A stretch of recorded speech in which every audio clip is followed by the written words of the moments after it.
ada dulang pengantaran ah. Wah. Cantiknya dekat sini ada emas, gelang emas. Ih. Oh, dekat sini ada buah-buahan. Dan dekat sini ada kain pelikat. Tapi yang ni untuk pengantin lelaki ke untuk pengantin perempuan? Sebab yang ni ada kain, lepas tu yang ni ada barangan kemas pula. Yang ni untuk siapa ni? Panggil cikgu lah. Cikgu Amir. Ya, Sean? Cikgu. Kenapa, Sean? Ini sebenarnya ni dulang pengantin ni untuk lelaki ke perempuan, cikgu? Okey, sebelum tu saya nak tanya Sean. Bulan ni cantik tak? Cantik, cikgu. Okey, cantik. Okey, sebenarnya ini adalah dulang hantaran yang kita akan kira dia punya kos dan juga kita akan buat pembentukan kumpulan untuk menyiapkan dulang hantaran ni, Sean. Yang tu ke yang kita akan belajar ni, cikgu? Ya, betul. Itu adalah apa yang kita akan belajar pada hari ini, Sean. Wah, macam menarik juga kan. Jom kita masuk kelas, cikgu. Jom. Okey, jom. Jom.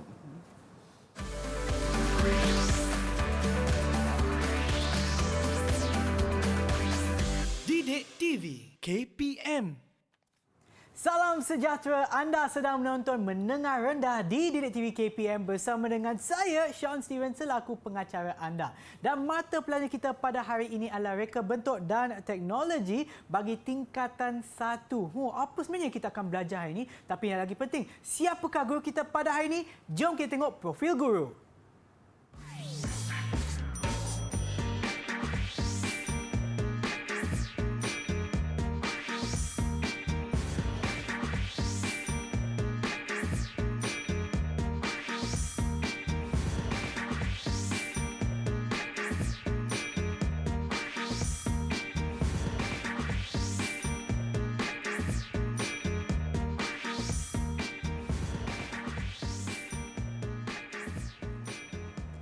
Dan bersama kita pada hari ini adalah Cikgu Amir. Hai Cikgu, apa khabar Cikgu? Hai, baik Sean. Okey Cikgu, apa sebenarnya yang kita akan belajar ini Cikgu? Okey, secara asasnya pada hari ini kita akan belajar dua sukatan pelajaran, Sean. Yang pertama adalah 2.1.6 iaitu penyediaan anggaran kos. Dan yang kedua adalah 2.1.7 iaitu pembentukan kumpulan kerja berdasarkan kepada tugas dan juga peranan masing-masing. Okey baik Cikgu, silakan Cikgu. Okey. So secara asas dia apa yang kita akan pelajari pada hari ini iaitu 2.1.6 iaitu penyediaan anggaran kos. Okey. Secara khususnya penyediaan anggaran kos yang perlu menyediakan anggaran kos adalah perunding bahan. Perunding bahan ini perlu menyediakan anggaran kos untuk menjadi rujukan kepada pelanggan. Sebab pelanggan inilah yang akan membeli produk kita dan kemudian dia akan pasarkan ataupun dia akan sewakan produk kita kepada pelanggan yang lain. Okey, itu secara khusus. Dan yang kedua, anggaran kos ini yang disediakan oleh perunding bahan akan menjadi rujukan, Sean, kepada pereka bentuk sebelum menyediakan lakaran reka bentuk ataupun menyediakan reka bentuk tersebut. Kerana dalam mereka bentuk sesuatu produk, pereka bentuk perlu mengetahui berapakah anggaran kos, berapakah anggaran kos yang diperlukan supaya reka bentuk yang dihasilkan tidaklah melebihi daripada anggaran kos yang sepatutnya. Maksudnya tidak keterlaluan, menjauhi daripada anggaran kos yang sepatutnya. So, sebelum mereka bentuk perlu mengetahui dulu apakah ataupun berapakah anggaran kos yang sesuai untuk menghasilkan produk tersebut. Seperti contoh, dalam contoh kita yang ada kat depan ni, iaitu dulang hantaran perkahwinan. Perunding bahan perlu menyediakan anggaran kos terlebih dahulu, dulang hantaran perkahwinan tersebut.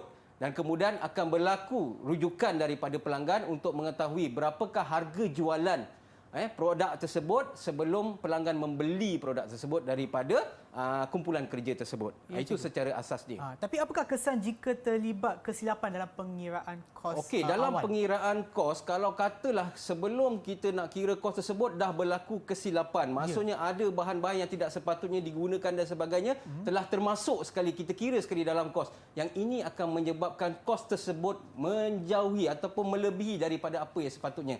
Dan harga jualan kepada barangan tersebut juga akan meningkat. Yang itu yang pelanggan tak nak. Okey? Itu secara asas dan secara khusus dia. Apa yang akan kita pelajari pada hari ini. Ya, cikgu. Okey. bagaimana untuk menyediakan anggaran kos? Okey, bagaimana untuk menyediakan anggaran kos secara khususnya kita ada dua kaedah yang utama, Sean. Okey, yang pertama adalah kaedah unit ataupun kita kenali dia dengan nama kaedah kuantiti. Okey, dan yang kedua adalah kaedah SMART. Okey, secara umum je untuk kaedah unit ataupun kaedah kuantiti ni senang saja kita buat satu anggaran kos secara kasar dan kemudian kita darabkan dengan berapa bilangan unit yang kita ingin hasilkan. Contoh dia, kita anggarkan, okey, kita ambil satu produk dan kemudian kita anggarkan berapakah kos bagi satu barangan tersebut. Contohnya adalah RM50. Kita anggarkan saja apa-apa saja kos dan kemudian kita darabkan dengan jumlah barangan tersebut iaitu sebanyak 100 unit. Maksudnya RM50 untuk satu barangan dan kita darabkan dengan jumlah barangan tersebut iaitu sebanyak 100 unit. Maka kita akan dapat RM50 didarabkan dengan RM100, maka kita akan dapat jumlah kos dia adalah RM5,000 bagi barangan tersebut sebanyak 100 unit. Okey, itu secara asas dia untuk menggunakan kaedah unit ataupun kita panggil dia kaedah kuantiti. Itu adalah kelebihan bagi kaedah unit ataupun kaedah kuantiti. Pengiraan dia mudah. Pengiraan dia pantas sebab kita anggarkan saja berapa keseluruhan kos, kita darabkan dengan saja berapa unit yang kita ingin hasilkan. Tetapi walaupun dia ringkas, walaupun dia mudah untuk kita fahami, tetapi dia juga terdapat kelemahan, Sean. Okey, secara asas dia terdapat kelemahan iaitu pengiraan kita akan menjadi kurang tepat. Kenapa dia menjadi kurang tepat? Sebab kita hanya menganggarkan kos tersebut secara kasar. Ada kos-kos yang sepatutnya termasuk dalam pengiraan kos kita tidak dikira bersama. Dan ini menyebabkan pengiraan kos kita berkemungkinan besar menjadi kurang tepat, Sean. Okey, itu yang perlu kita faham dan mungkin terdapat beberapa kos yang sepatutnya dimasukkan dalam pengiraan kos tidak dimasukkan untuk kaedah unit ataupun kaedah kuantiti sebab dia anggaran secara kasar sahaja. Okey, kita ambil secara pukal RM50 untuk satu unit dan kemudian kita darabkan dengan 100 unit. So, ia kalau kita lihat secara kasar sahaja. Mungkin kita tak masukkan kos-kos yang lain, contohnya kos pengangkutan. Kita tak masukkan dalam tu. So, pengiraan kos kita akan menjadi kurang tepat, Sean. Yang ini yang kita tak nak dan selepas ini saya akan mengajar tentang kaedah SMART. Okey, kaedah SMART ni adalah satu pengiraan kaedah yang lebih orang kata kondusif, lebih orang kata tepat berbanding kita gunakan kaedah unit ataupun kaedah kuantiti ini.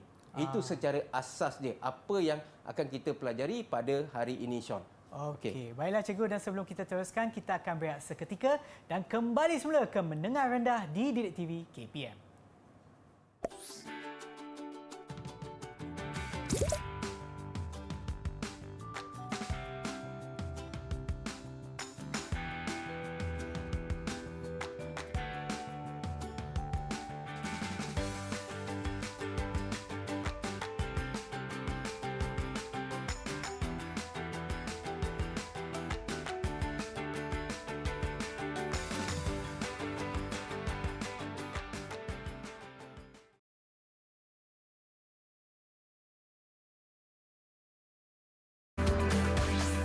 Didik TV KPM.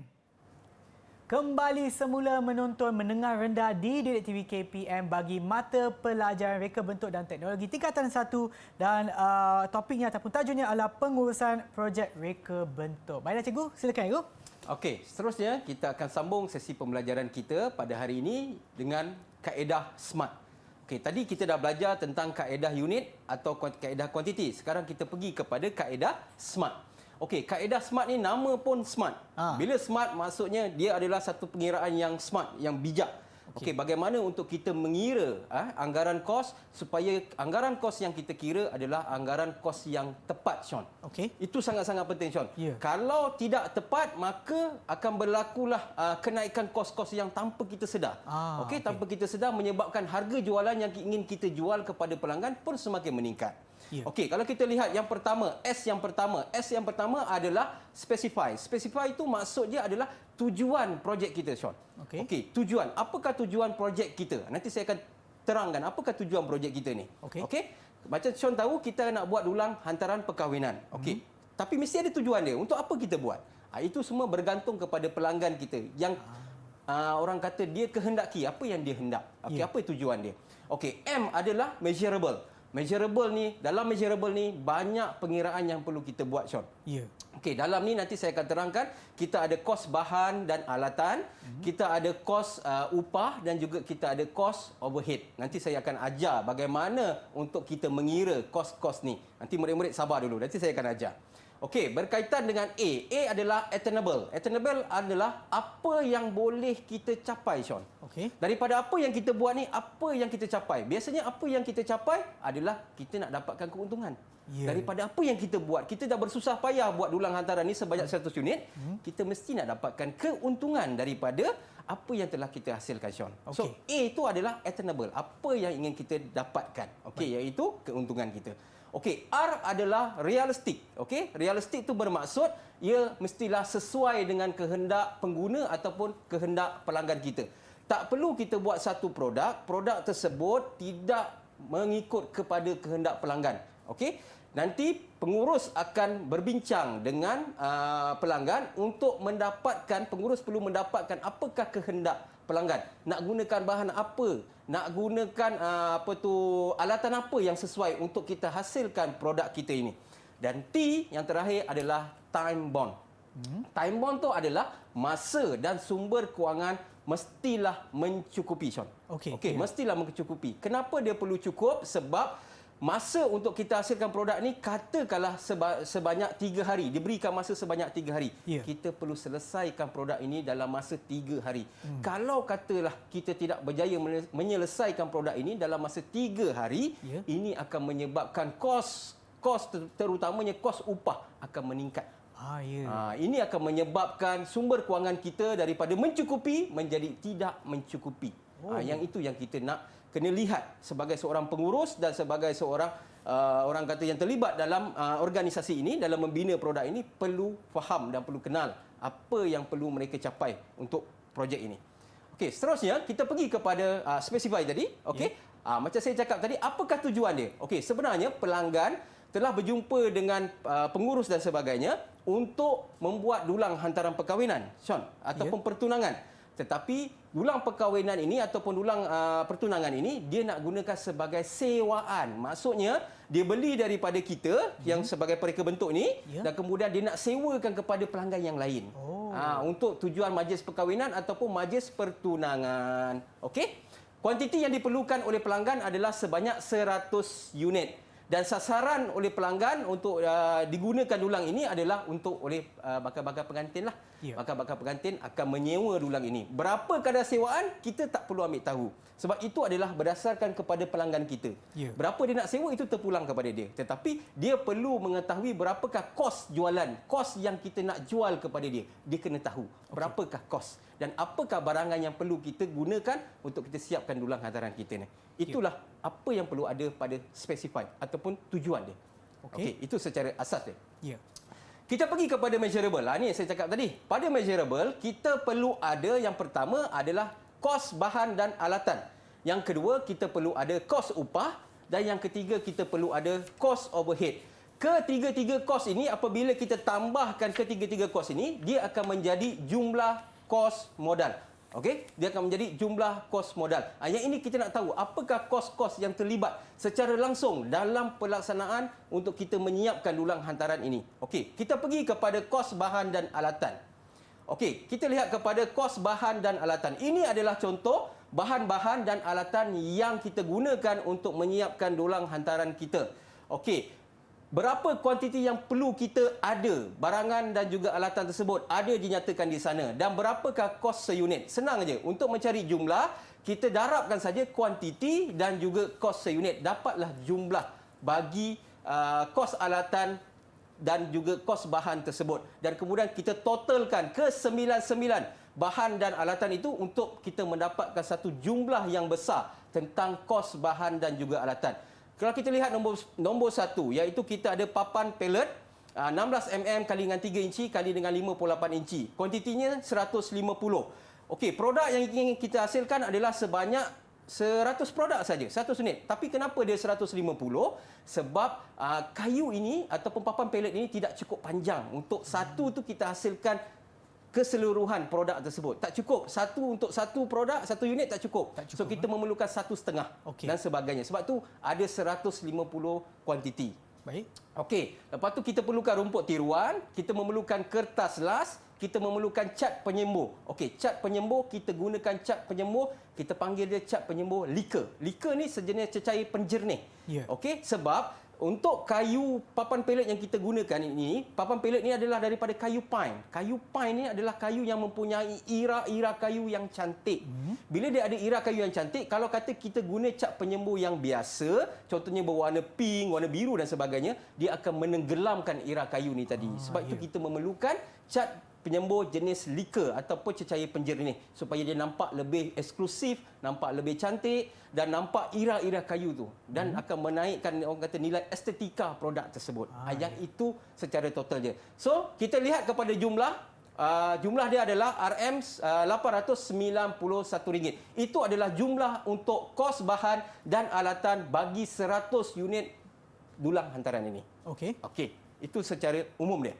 Okey, kita pergi pula kepada kos upah. Okey, senang je. Kos upah maksudnya kita bayar kepada pekerja.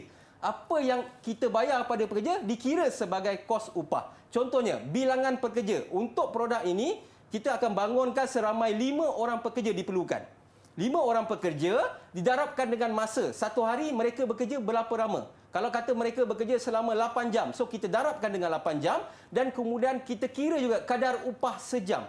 Jika 1 jam mereka dibayar RM5, kita darabkan dengan RM5 dan kemudian kita darabkan juga dengan bilangan hari. Berapakah bilangan hari yang diperlukan untuk menyiapkan menyiapkan dulang hantaran ini? So, secara asas dia, bilangan hari yang kita perlukan adalah sebanyak 3 hari. So, kita kira 5 bilangan pekerja, darab dengan 8 jam tempoh bekerja sehari, darab dengan RM5, maksudnya kadar sejam dibayar RM5 dan kemudian didarabkan dengan 3 hari. 3 hari itu adalah 3 hari bekerja. Secara totalnya kita dapat RM600. Itu adalah kos upah yang perlu kita keluarkan untuk membayar kepada pekerja dalam menghasilkan 100 unit dulang hantaran. Itu secara jelas. Okey, jelas, Sean? Jelas juga. Jelas. Okey. Berkaitan dengan kos overhead, satu lagi kos yang sangat-sangat penting dan jangan tertinggal kos overhead ni. Kos overhead adalah kos-kos selain daripada kos bahan, alatan dan kos upah. Selain daripada itu, contohnya untuk dulang hantaran ini kita menggunakan elektrik.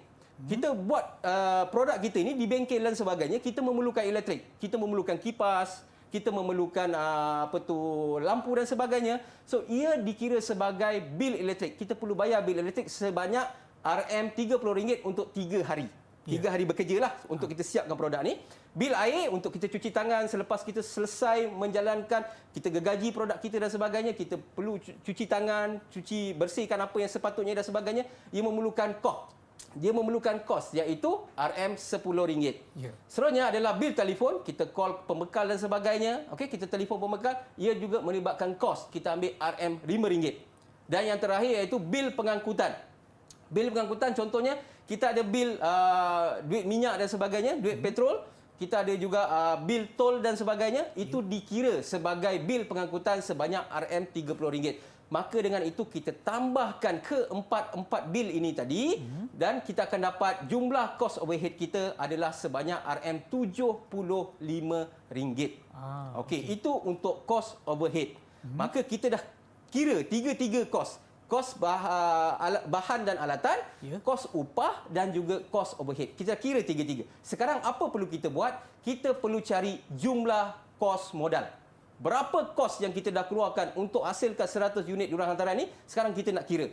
Senang saja. Kita tambahkan kos bahan dan alatan, tambah dengan kos upah yang kita dah bayar kepada pekerja tadi dan kita tambahkan dengan kos overhead. Okey, kos overhead bil-bil tadi. Okey, kita akan dapat RM891 ditambahkan dengan RM600 dan ditambahkan dengan RM75. Maka secara totalnya jumlah kos modal untuk menghasilkan dulang hantaran ini sebanyak 100 unit adalah RM1566. Okey, itu secara jumlah total. Sean. Okey, ada apa nak tanya setakat ni, Sean? Rasanya faham, Ego? Faham. Okey. Okey, sekarang kita nak cari pula, tadi 100 unit, sekarang kita nak cari pula kos bagi seunit. Okey. Satu unit. Tadi kos untuk 100 unit. 1,566 untuk 100 unit. Sekarang kita nak cari pula untuk satu unit. Apa perlu kita buat? Senang sahaja. Kita hanya perlu bahagikan jumlah kos modal, bahagikan dengan 100. Sebab 100 unit. Ya. Kalau 200 unit yang ingin kita hasilkan, kita bahagikan dengan 200. Tapi sebab untuk produk ini, pelanggan perlukan 100 unit, maka kita bahagikan dengan 100 unit. Kita akan dapat untuk satu dulang hantaran perkahwinan ini, kos dia adalah RM15.66. Okey. Untuk satu. Sekarang kita dah dapat untuk satu. Ya. Okey. Sekarang semua pasti akan tertanya-tanya, berapa kita nak jual kepada pelanggan kita? Ya. Pelanggan nak 100 unit, betul tak? Tapi kita nak jual satu dulang hantaran ni berapa kepada pelanggan kita? Ya. Kita mesti meletakkan keuntungan dalam tu. Betul tak? Betul. Tak ada orang jual satu produk, tak ada keuntungan dan sebagainya. Kita perlu masukkan keuntungan supaya pelanggan tu faham. Okey, kita perlu ambil keuntungan daripada produk yang kita jual tersebut. Dan pelanggan juga orang kata dia boleh sewakan dengan kadar yang lebih sesuai kepada pelanggan-pelanggan yang lain, pelanggan-pelanggan dia lah. Okey, untuk kos jualan senang saja. Okey, harga jualan bagi produk ini adalah jumlah kos modal itu tadi untuk seunit adalah RM15.66. Kita tambahkan juga dengan 100% keuntungan. 100% keuntungan daripada seunit tadi, kita akan dapat juga RM15.66. So secara totalnya, kita tambahkan RM15.66 tambah dengan RM15.66 disebabkan oleh 100% keuntungan kita ambil, kita akan dapat kos jualan yang ingin kita jual kepada pelanggan kita adalah sebanyak RM31.32. Dan inilah yang pengurus perlu berjumpa dengan pelanggan untuk menerangkan kos-kos ini tadi dan berapakah kos jualan untuk satu produk kepada pelanggan dia supaya pelanggan dia sama ada bersetuju atau tidak untuk meneruskan projek ini. Okey. Itu secara umum dia. Apa yang perlu kita buat dalam pengiraan kos dia. Okey. Kita sambung untuk kaedah SMART. Ada lagi attainable, realistic dan time bound. Okey, untuk attainable tadi saya dah nyatakan bahawa apa yang boleh kita capai, Sean. Ya. Apa yang boleh kita capai? Semua orang nakkan keuntungan. Nakkan keuntungan. Tadi kita ambil kadar keuntungan adalah sebanyak 100%. Kita ambil kadar keuntungan sebanyak 100%. So, kita ambil semula kos jualan yang kita dah jual tadi, RM31.32. Tolakkan semula dengan kos modal bagi seunit, iaitu RM15.66. Kita akan dapat 100% keuntungan, iaitu RM15.66 untuk satu unit dulang hantaran ini. Ya. So, okey tak, Sean? Sean rasa okey? Saya rasa sangat okey. Sangat okey. Ya. Boleh tak kalau kata kita letak lebih daripada 100% kadar keuntungan? Saya rasa boleh juga kan, Ego? Boleh Bukan juga. Nanti kita kena bincang dengan pelanggan kita sama ada kita perlu boleh ke tak. sesuaikan. Mestilah berpatutan. Kat situ pergi pula kepada realistik. Dekat sinilah kita akan lihat sama ada kadar keuntungan yang kita ambil iaitu 100% adalah harga yang berpatutan atau tidak. Yang sesuai tak kita jual kepada pelanggan kita. Adakah ia membebankan? Adakah ia sesuai dengan produk yang kita hasilkan dan sebagainya? Itu perlu kita berikan pertimbangan. Sebab itu saya kata kaedah SMART ini lebih baik daripada kaedah unit ataupun kaedah quantity, Sean.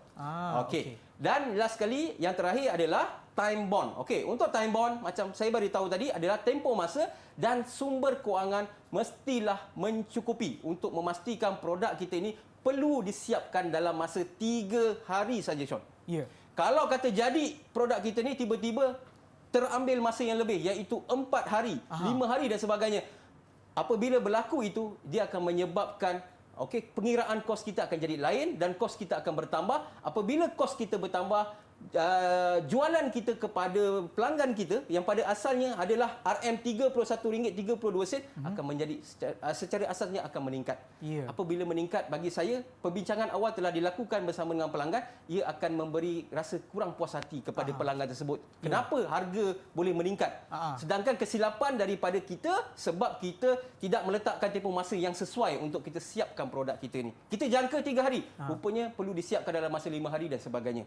Apabila 5 hari, dia memerlukan kos upah yang lebih tinggi, Sean. Jadi cikgu, macam mana kita nak anggarkan masa yang sesuai untuk kita menghabiskan satu projek Menghabiskan ataupun satu projek. Okey, sewaktu sebelum kita hasilkan kita punya produk, Sean, okey, kita dah buat dia punya mock-up ataupun kita dah buat dia punya model. Kita ada pembangun mock-up dan pembangun model. Sewaktu kita bangunkan dia punya model, iaitu sama ada model separa berfungsi ataupun model berfungsi sepenuhnya, kita dah boleh kenal pasti masa yang sesuai untuk siapkan satu unit. Okey.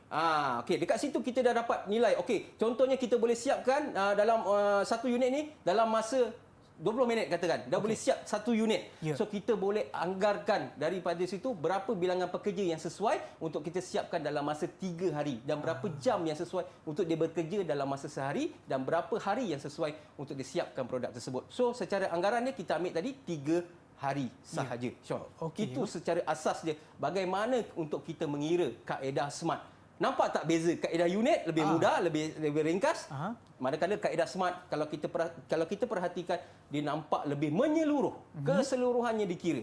Dan apa yang penting, kaedah SMART ini adalah lebih baik berbanding dengan kaedah unit ataupun kaedah kuantiti. Okey, boleh Sean dekat situ? Boleh. Okey, secara asasnya apa yang saya cakap tadi boleh faham? Boleh. Okey, saya harap semua murid-murid juga dapat faham. Kalau Sean boleh faham, saya yakin anak-anak murid kita yang dah belajar RBT mesti boleh faham apa yang telah saya sampaikan pada hari ini.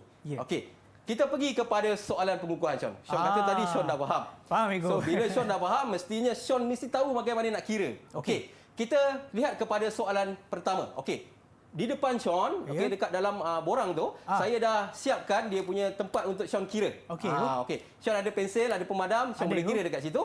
Okey, untuk soalan satu Sean, okey, kos bahan dan alatan adalah sebanyak RM200. Okey, kos bahan dan alatan adalah sebanyak RM200. Maksudnya dalam jadual tadi Sean, kan dia ada kuantiti, ada bahan apa, dia dah darabkan siap-siap dan dia dapat total. Sekarang ni dia dah cerita tentang total. So dia dapat total untuk kos bahan dan alatan adalah RM200 total keseluruhan jumlah dia. Okey, jumlah dia. Okey. Kos upah adalah sebanyak RM150. Maksudnya bilangan pekerja didarabkan dengan berapa jam dia bekerja sehari, darab dengan kadar upah sejam dan juga didarabkan dengan berapa hari telah sedia, iaitu sebanyak RM150 Syam. Okey. Dia dah dapat jumlah tau. Dia dapat jumlah keseluruhan. Okey, sekarang kita lihat pula kepada cost overhead. Cost overhead adalah sebanyak RM50. Maksudnya segala bil dah dimasukkan dalam tu adalah sebanyak RM50. Soalan ini sebenarnya secara asasnya Sean, dia telah diringkaskan. Okey, dia ringkaskan, dia letak jumlah saja Sean. Dia letak jumlah saja. Okey, sekarang soalan dia. Berapakah jumlah kos pengeluaran bagi seunit, satu unit? Okey, satu unit je. Satu unit. Okey. Jika produk yang akan dibina adalah sebanyak 100 unit. Maksudnya kos-kos yang ada itu adalah sebanyak 100 unit punya kos. Okey, berapakah kos pengeluaran bagi seunit? Okey, jawapan yang ada kat situ warna oranye. Okey, dekat tangan Sean tu ada dia punya light dia tu. Okey. Oranye. Oranye adalah RM4. Okey, baik.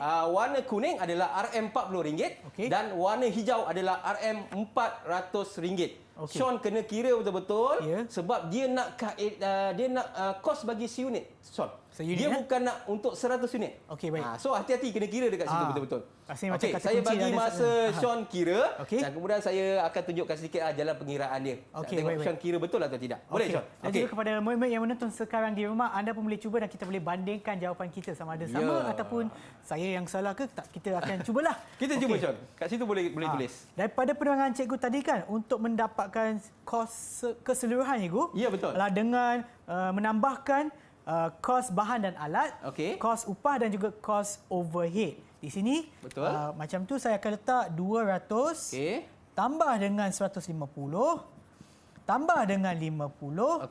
Saya akan dapat jumlahnya adalah RM400.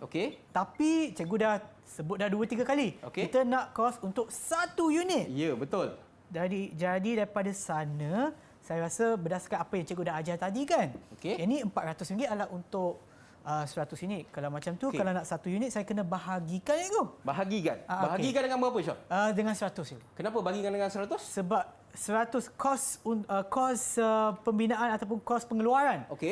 Secara keseluruhan RM400 itu adalah untuk 100 unit. Betul. itu adalah untuk 100 unit. Okey. Sekarang kita nak cari untuk 1 unit saja. Satu unit kita bahagi 100 Ya. dan jawapan yang saya dapat Ego adalah RM4 dan RM4. Dan warna apa tu? warna oranye Ego. Warna oranye. Warna jingga, Okey. ya. So, Sean nak kunci jawapan ni atau tidak? Alamak. Kita kunci lah Ego. Okey, Sean cuba perhatikan. Ada dekat situ ada warna kuning RM40. Tapi ada juga yang RM400. So mana yang Sean rasa betul-betul yang tepat? Itulah yang paling tepat untuk seunit Sean. Ni bagi Sean ragu-ragu sikit. Okey. Saya rasa saya kekal pada jawapan saya. Kekal pada jawapan. RM4. RM4. Ya. Betul Sean Ya. pasti Pasti, sangat Okey, pasti. Sean pasti. Ya. Okey.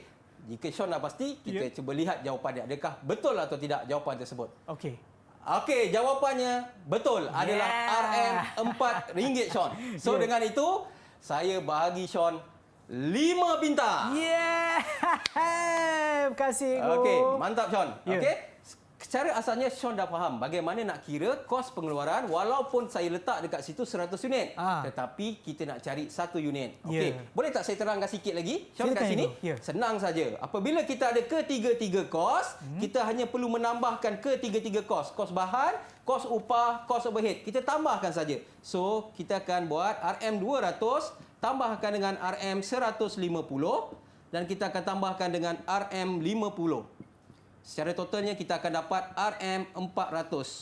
Okey. RM400 ini adalah kos bagi 100 unit, Sean. Ya. Bagi 100 unit. Kalau murid-murid yang mana yang tak faham dan sebagainya, itu adalah untuk 400 ni adalah untuk 100 unit. Baik. Kita nak cari bagi kos pengeluaran bagi 1 unit. Okey, kos bagi seunit. 1 unit saja. Iaitu RM400. Kita bahagikan dengan 100. Kita akan dapat RM4. So RM4 adalah jawapan bagi soalan tersebut, Sean. Ya. Dekat sini murid-murid perlu berhati-hati. Okey, baca soalan betul-betul. Tengok kepada 100 unit, tengok kepada seunit. Hati-hati. Jangan nampak RM400 ada jawapan dekat situ berwarna hijau. Kamu fikir itulah jawapan yang betul. Tidak. Dia nak seunit. So kita cari seunit. Kita perlu bagikan dengan 100 unit lagi. Dapatlah jawapan dia adalah RM4, Sean. Adakah jawapan anda yang menonton sekarang tu betul ataupun tidak RM4 juga kan? Baik, tanya kepada anda semua dan sekarang kita akan berehat seketika dan kembali semula ke Menengah Rendah di Didik TV KPM. Okey.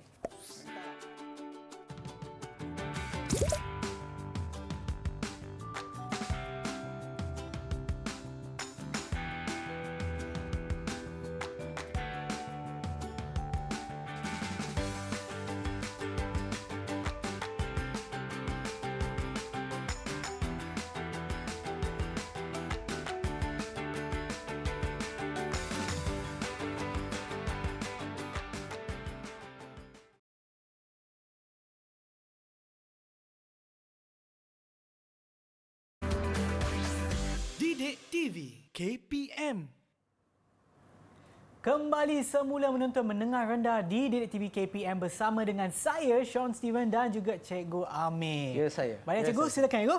Okey, kita sambung sesi pembelajaran kita pada hari ini dengan sukatan pelajaran yang seterusnya iaitu 2.1.7 iaitu pembentukan kumpulan kerja berdasarkan kepada tugas dan juga peranan masing-masing. Okey. Untuk pembentukan kumpulan kerja, dia adalah bergantung kepada bagaimana kita memilih individu-individu yang tepat untuk kita masukkan ke dalam kita punya kumpulan kerja, Sean. Ya. Okey, itu sangat penting. Apabila kita berjaya memilih individu yang berkualiti, individu yang bagus dalam pelaksanaan kerja, ini akan menyebabkan kumpulan kerja kita dapat berjalan dengan sempurna, dapat berjalan dengan baik dan ulang hantaran kita dapat diselesaikan dalam masa yang telah ditetapkan dengan kos yang telah ditetapkan. Itu sangat-sangat penting, Sean. Itu secara umum dia. Okey, seterusnya kita pergi kepada kelebihan pembentukan kumpulan kerja. Kelebihan daripada sudut kedua-duanya iaitu kelebihan daripada sudut individu dan juga kelebihan daripada sudut kumpulan kerja itu sendiri.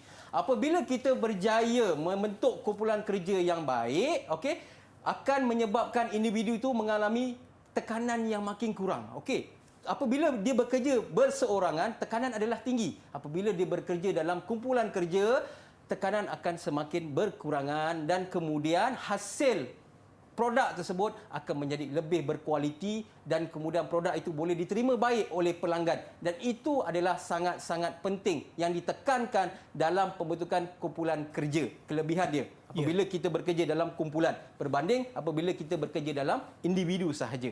Okey, apabila kita bekerja dalam peringkat kumpulan juga, kita dapat bermesra di antara ahli kumpulan, dapat berkenalan sebab kita mempunyai latar belakang individu yang berbeza. Ada yang berkemahiran dalam ketukangan kayu sebagainya, ada berkemahiran dalam lakaran dan sebagainya, ada berkemahiran dalam pembangun mokap dan sebagainya. Itu adalah latar belakang yang berbeza yang akan menghasilkan kemesraan dan kemudian akan meningkatkan lagi motivasi kita apabila berada dalam kumpulan yang positif, kumpulan yang berkualiti dan sebagainya. Dan pengurus yang menjaga kumpulan ini akan bekerja dengan lebih mudah untuk membangunkan produk yang begitu baik. Saya pernah terbaca ada satu pepatah, Sean, berkaitan dengan pengurus. Okey, ujian yang sebenar bagi seseorang pengurus, Sean, adalah apabila dia meninggalkan kumpulan kerja tersebut masih lagi boleh terus cemerlang. Ini satu benda yang bagi saya yang cukup menarik. Kalau pengurus tu bagus, menguruskan dengan baik, apabila dia telah meninggalkan kumpulan kerja tersebut, kumpulan kerja tersebut masih dapat bekerja dengan cemerlang. Itu adalah tugas pengurus yang baik yang dapat menyatukan ahli-ahli yang terdapat dalam kumpulan kerja. Yang itu yang kita nak, Sean. Okey, itu secara umum dia. Okey, seterusnya kita pergi kepada pembentukan pasukan yang berkesan. Okey, pembentukan pasukan yang berkesan, kita memerlukan ahli yang pelbagai. Ada latar belakang yang berbeza dan juga kumpulan yang ingin kita bina, kita kena pastikan ahlinya tidak terlalu ramai. Untuk menjaga 5 atau 6 orang ahli lebih mudah daripada nak jaga 30 ahli dan sebagainya. Macam-macam perangai, macam-macam segala benda yang baik ada, yang buruk ada. So sebelum kita nak buat pembentukan kumpulan kerja yang berkesan, kita perlu pastikan bahawa ahli kumpulan kita tidaklah terlalu ramai. Dan kemudian kita pilihlah ahli secara teliti. Berikan latihan yang berterusan kepada ahli kita. Jangan abaikan jika ahli itu tak ada kemahiran dalam bidang itu, kita abaikan dia. Tidak. Kita tarik dia dan kita berikan latihan secara berterusan kepada dia. Supaya dia dapat memotivasikan diri dia dan seterusnya dapat mencapai matlamat yang jelas. Di mana setiap ahli kumpulan perlulah mempunyai matlamat yang jelas dan tahu apa yang perlu dilakukan dalam pelaksanaan produk contoh yang macam kita nak hasilkan ini. Dan last sekali yang terakhir, yang paling penting ialah kita berikan galakan ataupun berikan ganjaran. Jika kita dapat keuntungan daripada produk yang kita jual kepada pelanggan tadi, kita dapat keuntungan yang lebih yang sepatutnya, orang kata yang sepatutnya, ada duit yang lebih, kita berikanlah ganjaran kepada ahli kumpulan kita sebagai salah satu orang kata teknik motivasi untuk diri dia, meningkatkan lagi motivasi kerja dia. Itu sangat-sangat penting daripada sudut ganjaran. Okey, secara asasnya boleh faham, Sean? Boleh. Apa yang saya sampaikan? Okey.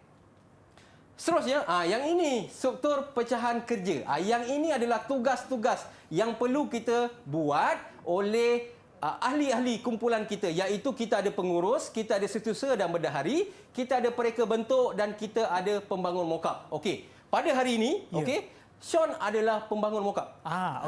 Sean adalah pembangun mokap ataupun pembangun model.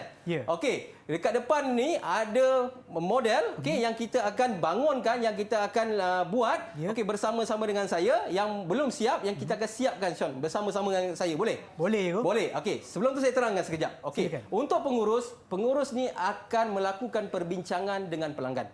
Pengurus dan pereka bentuk akan bersama-sama pergi berjumpa dengan pelanggan, menerangkan tentang konsep apa yang mereka nak sampaikan. Contoh, untuk produk kita ni, pelanggan mahukan produk yang diperbuat daripada kayu.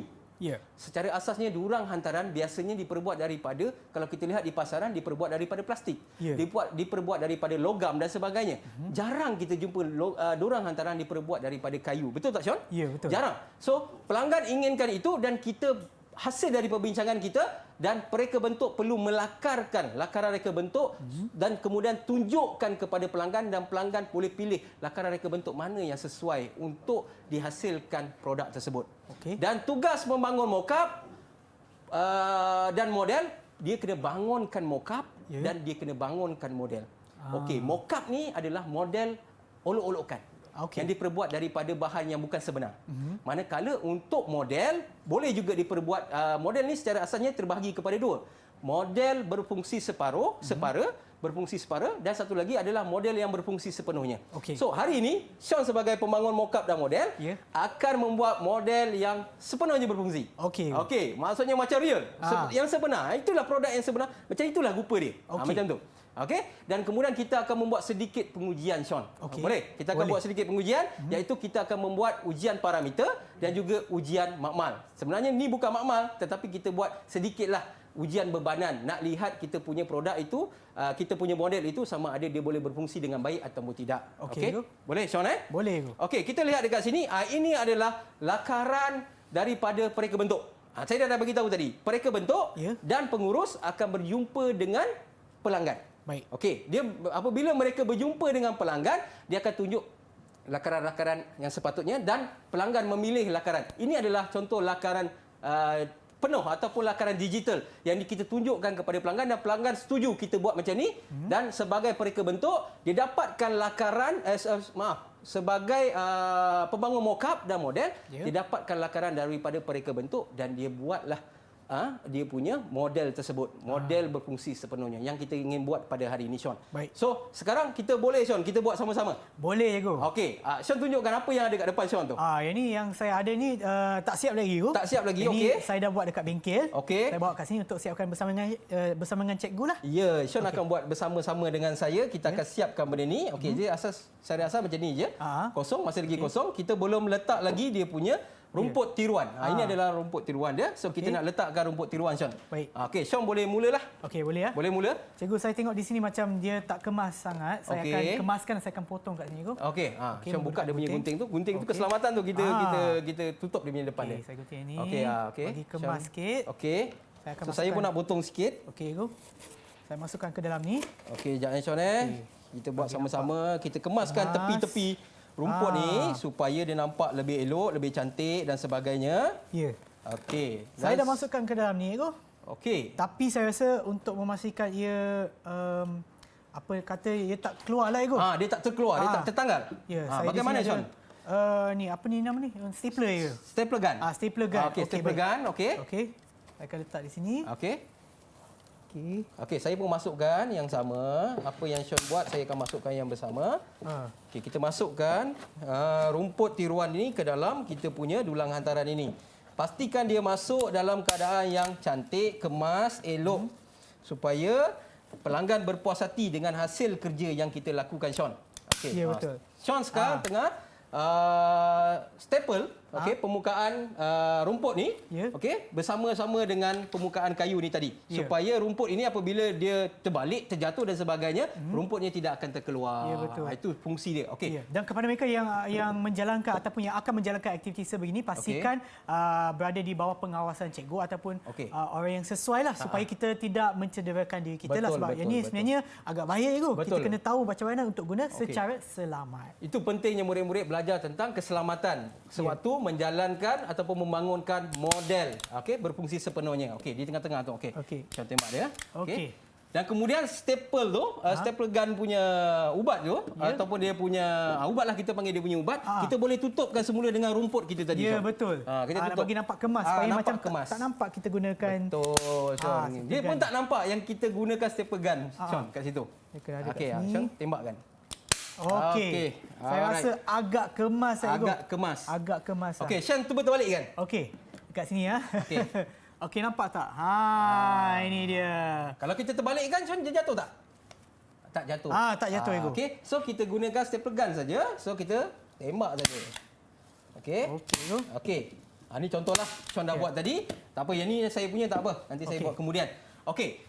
Setelah selesai kita dah hasilkan, okey, kita dah buat dia punya keseluruhan dia, Sean. Okey, kita ada pemberat. Okey, sekarang kita nak buat satu pengujian. Okey, pengujian ni terbahagi kepada dua, iaitu pengujian parameter dan juga pengujian makmal. Okey, sekarang kita nak buat ujian makmal. Walaupun kita tak buat di makmal ataupun tak buat di bengkel, tapi kita nak buat satu ujian bebanan kepada produk kita. Sebab untuk dulang hantaran ni kita tak tahu apa yang akan diletakkan pada dulang hantaran ini apabila disewakan. Kita tak tahu, mungkin dia letak buah nenas, buah yang berat-berat dan sebagainya, letak benda-benda kasut dan sebagainya yang berat. Sekarang kita ada satu bebanan yang seberat 5 kg. Ini 5 kg. Ini adalah dumbbell ni. Okey, seberat 5 kg dan saya minta Sean untuk letakkan ke dalam dulang hantaran kita. Kita nak tengok sama ada dia tahan atau tidak. Letak perlahan-lahan. Letak perlahan.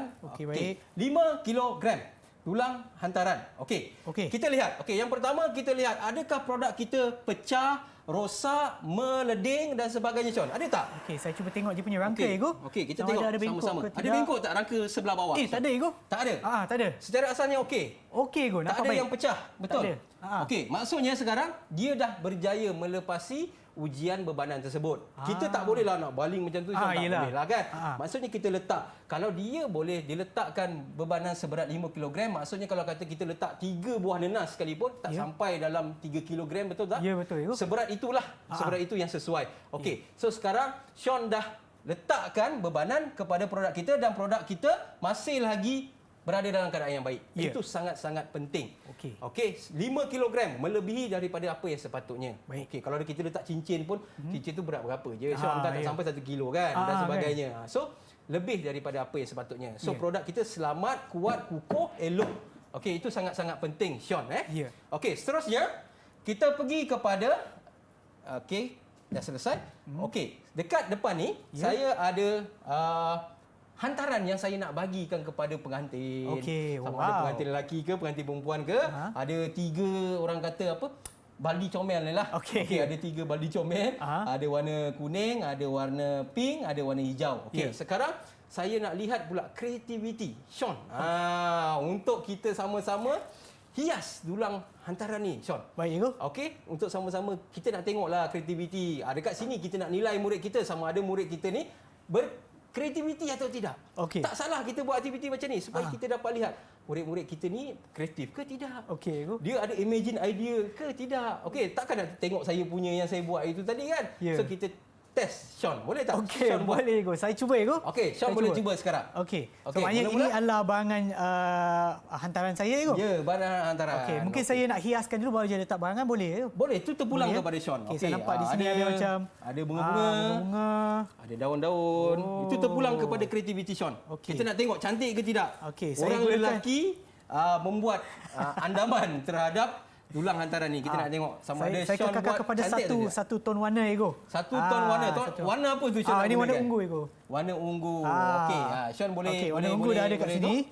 Oh, sebenarnya ada warna juga yang kita boleh gunakan, Ego. Betul. Maknanya dia akan jadi multi tone lah, Ego. Multi tone juga. Okey, Sean nak buat multi tone. Dekat sini ada bunga-bunga yang saya rasa sesuai lah untuk kata kita setkan untuk dulang hantaran kita supaya dia nampak lebih menarik dan sebagainya. Okey, Sean nak susun macam tu. Ini ada lagi, Sean? Ada lagi, Ego.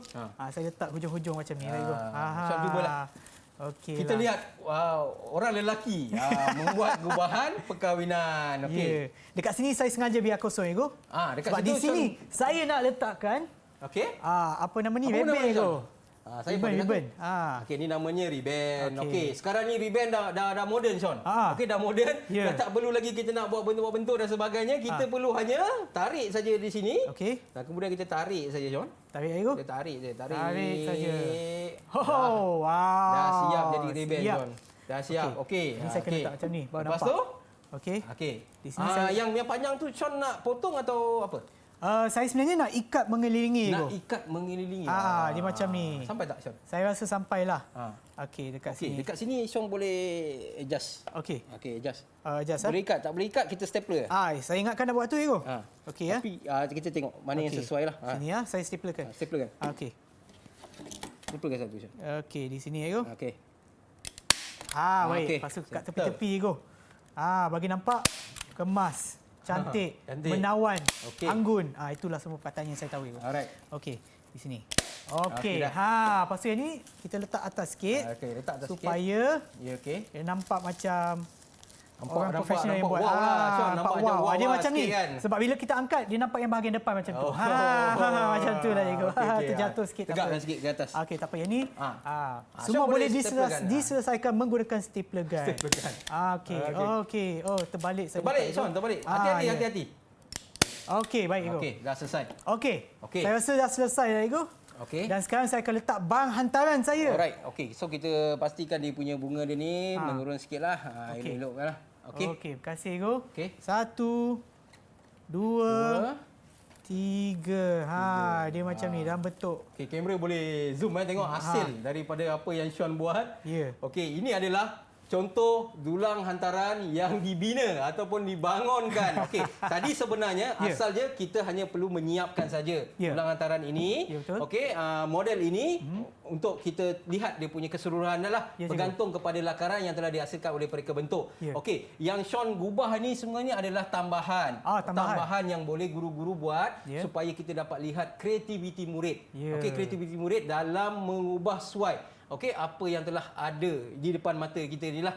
Sebab bukan senang Sean, bukan senang untuk kita ubah dulang hantaran ni daripada kosong seperti ini untuk kita hasilkan dulang hantaran seperti ini yang ada bunga-bunga, ada glossy-glossy dan sebagainya. Dia Sean tambahkan apa benda ni? Apa nama ni? Span Nampak span-span sikit. Walaupun orang kata dia nampak macam macam serabut sikit, tapi sebenarnya bagi saya ikut kepada orang kata orang itu. Kalau kata dia lebih kepada orang kata orang yang natural, dia nak ada bunga-bunga dan sebagainya, itu bergantung kepada dia. Kita tidak boleh menilai sesuatu rupa bentuk hasil daripada apa yang orang buat dengan kita komplain apa yang dibuat. Ya, betul. Ini sebenarnya mengikut reka bentuk dan juga keinginan pelanggan saya. Okey, mengikut keinginan pelanggan tersebut. Okey. Okey. Itu secara asas dia apa yang telah Sean hasilkan pada hari ini. Okey, Sean boleh tunjukkan sikit kepada kamera. Okey, aku boleh je. Okey. Saya jadi model sikit aku. Jadi model Ya. sikit. Nampak di sini. Itulah dia. Yang ni untuk ni saya dapat bintang ke aku? Okey, yang ini kalau bagi saya lah, saya bagi Sean 5 bintang Sean. Ya, terima kasih cikgu. Okey, mantap, cantik. Okey. Pelbagai warna dan sebagainya. Okey, itu memang terbaik Sean Okey, nanti saya akan bawa ni cikgu jalan-jalan kat studio. Okey. Saya akan berehat seketika dan kembali semula ke Mendengar Rendah Didik TV KPM. Okey, terbaik.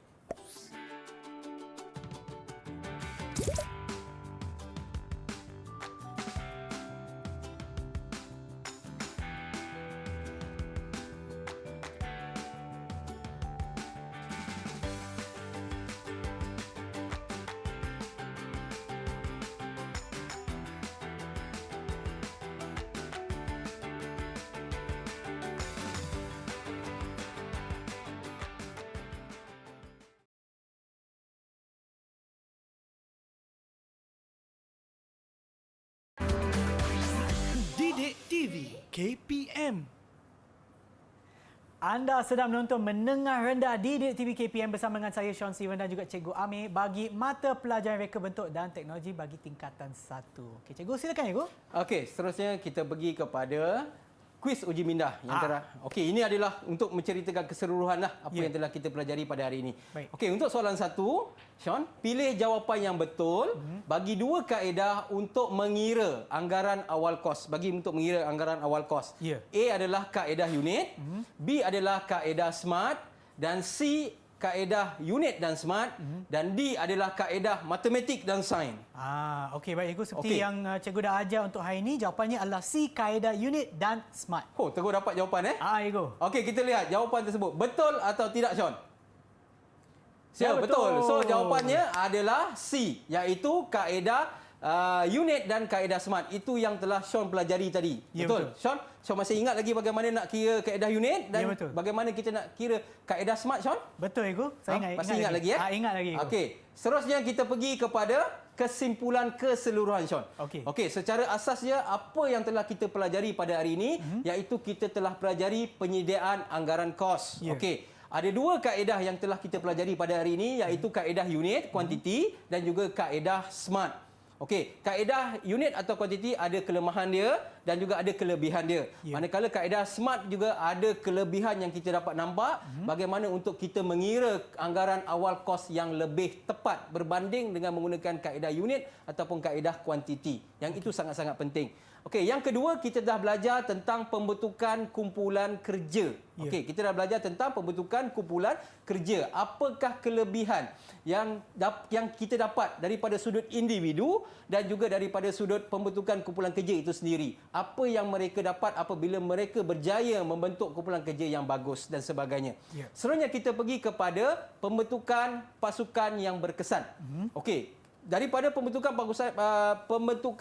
pasukan yang berkesan, kita dapat lihat pemilihan ahli memainkan peranan yang sangat besar, Sean, dalam menghasilkan pembentukan pasukan yang berkesan. Pemilihan ahli, jumlah ahli yang tidak terlalu ramai, memberi ganjaran kepada ahli-ahli kita apabila terdapatnya kadar keuntungan yang lumayan dan sebagainya, untuk kita memotivasikan dan perlulah mewujudkan rasa tanggungjawab di antara ahli kumpulan untuk menjayakan produk yang ingin diserahkan kepada pelanggan. Pelanggan keluar duit untuk dia dapatkan produk yang dia inginkan. So kita sebagai orang kata pembentukan kumpulan tadi perlulah menjayakan apa yang pelanggan kita inginkan.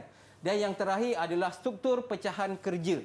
Dalam struktur pecahan kerja kita dapat lihat tugas-tugas bagi pengurus, tugas-tugas bagi setiausaha dan bendahari. Kita dapat lihat tugas-tugas bagi pereka bentuk dan juga kita dapat lihat tugas-tugas bagi pembangun mock-up dan pembangun model. Tadi Sean dah jadi pembangun mock-up dan juga pembangun model dan Sean dah hasilkan dah pun. Dah siap dah pun. Model berfungsi sepenuhnya. Model berfungsi sepenuhnya maksudnya dia hampir sama.